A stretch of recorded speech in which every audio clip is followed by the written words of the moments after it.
فاكر لك جون في ماتش المقاولين، انت اللي بادئ الكوره واتلعبت واحمد سمير فرج واوفر حطيتها بوضعيه.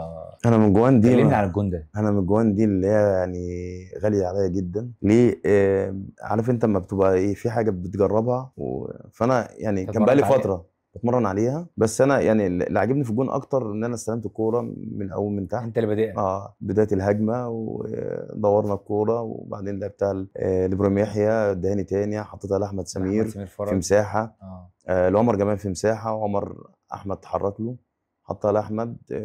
انا عشان كده بقول لك محمد محسن، يعني محمد محسن عنده احساس ان انا جاي، وهو كان قطع على العرض عرض القريبه قريبه. ياخد عين الناس وكده، وهو عارف ان الكوره صعب ان هو ممكن يجيبها فوطى، فانا رحت جاي من الجون ده اتظلم ان المخرج ما كانش التصوير نفسه. التصوير نفسه ما التصوير كانش نفسه كويس. ما التصوير ده لو كويس الجون ده احسن، انا بالنسبه لي من احسن الاهداف في تاريخ مصر. يعني انت عندك جونين جبتهم من احسن الاهداف في ماتش المحله، الكره اللي من عند المحل ده برضو، لان انا بداتها ورحت، بالظبط. كنت في اتجاه ورحت رايح الاتجاه التاني وفي البعيده. وفي البعيده. اه. وبرضه في جون في في انبي. الحرس، في انبي وفي في الحرس. في ام برضه من الجوان الكويسه، كان عبد الله السعيد عملها لي واستلمت اه. وشمسيه ورحت حاطط. بس ايوه. فيها توفيق بقى، انا شايط في الزاويه الثانيه راح في الزاويه دي.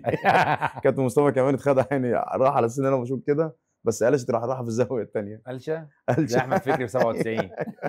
ما ده التوفيق وعدم التوفيق، يعني الحمد اه. لله يعني.